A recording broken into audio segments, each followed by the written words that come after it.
United States Institute of Peace, along with SiriusXM's POTUS Channel 124, now present their weekly podcast.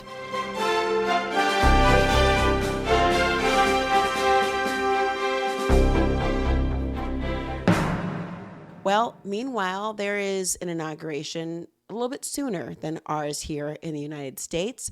Keith Mines is the USIP's Latin America Program Vice President, and there is an inauguration on the 10th of Venezuela's president. Welcome back to the show, Keith. How are you? I'm great. Good to be here, Laura. Thanks. Now, there is a connection. People were following what was going on in Venezuela and their elections, not only because of the controversies I know you'll explain to us, but also because of the relationship between these two nations. Give us a little bit of the lay of the land as to why Americans should be looking to this inauguration as well. Well, there's two really big interests that the United States has in Venezuela. One, of course, is migration. This is a country that over the past 10 years has seen as many as 7 or 8 million Venezuelans leave the country. Many of them went into the rest of the hemisphere, but they now kind of channel directly up to the United States. And barring something getting better in the country, there's probably another 2 to 3 to 4 million that could be packing up and leaving in the coming year or two. So there's a big migration issue here. But it's also the country with the largest proven reserves of petroleum, of oil. So it's a country that is a major player in the global oil market, and is a place that has always been a major oil producer up until the demise of the oil sector some years ago under the Chavista regime. But it's something that could also get back into the market. And that oil is not only important for global oil supplies, it's also important, of course, for Venezuelans who've been suffering a humanitarian crisis for the last 10 to 15 years that just really sees no end. So a number of things in play that are really important, I think, for the United States. And the questions about election denialism that we were grappling with here in this country, I mean, the unbelievable outcome and denialism that happened there, it was so stunning. Remind us what happened. Yeah, they kind of went even beyond just denying the election. The election was clearly won by the opposition. The frontrunner was Maria Corina Machado, a really dynamic democratic leader of the Venezuelan people. She was barred from running because she was so popular. So she went to another person as her kind of stand-in, and that person was also barred. And then they ended up with Edmundo Gonzalez, who is a 75-year-old diplomat and has come to be the guy that actually ran in the election, kind of again uniting the opposition in a way that hasn't happened for quite some time. So he ran and won. There was no question that given the vote count that the opposition was able to do precinct by precinct, there was no question that he won the election. The regime simply overturned the election by having its own vote count, which was clearly falsified, and so has put Maduro in the place of the winners, and is ready now to inaugurate him on the 10th, this coming Friday. So that's the state of play. Gonzalez went into temporary exile in Spain, but he was very public about his intention to return and take up the presidency as its rightful victor. But the regime has credibly threatened to arrest him if he does. So he's now doing a kind of a tour of the hemisphere in advance of Friday's inauguration. He's actually here now. He arrived Saturday night. Yeah. He's meeting with Biden? Washington.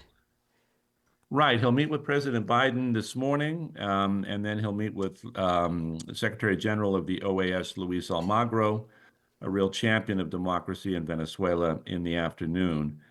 From there, it gets a little bit sketchy. He had planned to go to Uruguay, Panama, and the Dominican Republic during the rest of the week. He had a very successful visit to Argentina. But it's not entirely clear then what he does. Does he try to get back into Venezuelan territory as he promised? He said at one point, I'll be back to Venezuela by land, sea, or air. It's not entirely clear whether he actually does that or whether he'll he'll try to do something else. But he's staying with the cause and trying to make the point that he is the rightfully elected president and has every right to take up the presidential sash on Friday. Given that tension and the reality of what actually happened and now how it's playing out, is there any consideration of some sort of negotiated blended government of any kind? That seems unlikely. Well, it's something that would have to happen, I think, afterwards. But this is what I think everyone's looking at now is what are the options going forward if we get to Friday and Maduro is simply inaugurated as the president again, then what are the other options? The opposition is still trying. I think they're kind of still hoping for a bit of a miracle on Friday itself. They have been putting out. There's two things that really will determine what happens. One is whether there's mass demonstrations, and then the other is the role of the security forces. And they're really kind of related because if there's demonstrations on a massive level, the security forces really don't want to fire on demonstrators. And there's a certain tipping point where if they are so large and so sustained, the security forces would probably stand down.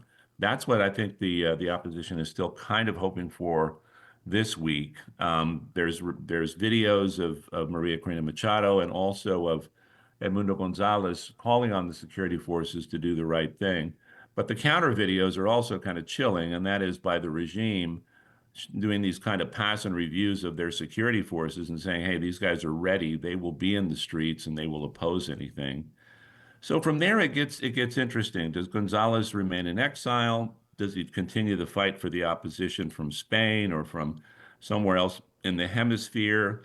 Does he establish a parallel government in exile of the kind that the country had with Juan Guaido in 2019 for 5 years? But there's this other option that's been thrown out there by people like Francisco Rodriguez that is a really interesting option to have a kind of a negotiated blended government where there would be a kind of a grand bargain between the opposition, the regime, and the United States. And the United States is really the only player that has significant leverage to do something like this, or to do anything, frankly, that's really different than just watching this slow boil of Venezuela continue. The U.S., of course, needs to deal with Venezuela to help with migration, to help with oil and other interests.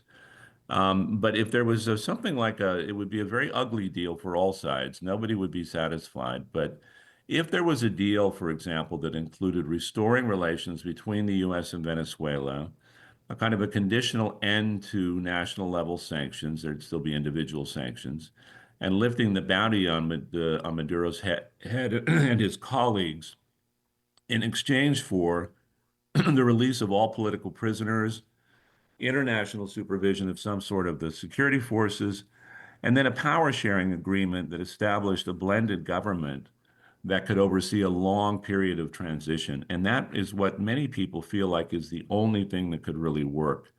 Until now, it's been an all or nothing, if we win, you lose kind of an arrangement. And it just terrifies the Maduro government to think that an opposition would come in with full power to do to them what they've been doing to the opposition. So some kind of a long transition period, a blended government is the one thing that may be something that could work. I'll be very curious to see how this all unfolds. Their inauguration just 4 days away, ours for 14. Thank you for joining us and helping us understand this important dynamic. Thank you. Thank you, Laura. Good to be here. This podcast has been brought to you by the United States Institute of Peace and SiriusXM's POTUS, Channel 124.